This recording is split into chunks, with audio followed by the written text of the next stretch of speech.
Hi, and welcome back to the TRT and Hormone Optimization YouTube channel.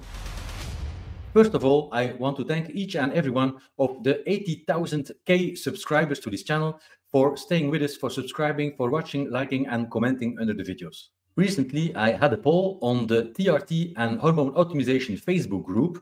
By the way, make sure to join the Facebook group so you can participate there in more discussions. And these are the results of the poll. I asked, how long have you been on testosterone replacement therapy? So these are the results of the members in the TRT and Hormone Optimization Facebook group. 15% answered less than 6 months, 11% between 6 and 12 months, 19% between 1 and 2 years, 25%, the biggest group, between 2 and 4 years, 13%, like me, between 4 and 6 years, 4% between 6 and 8 years, 6% between 8 and 10 years, 2% between 10 and 15 years, and only a few percentages longer than 15 years. 2% answered, I have not started TRT yet.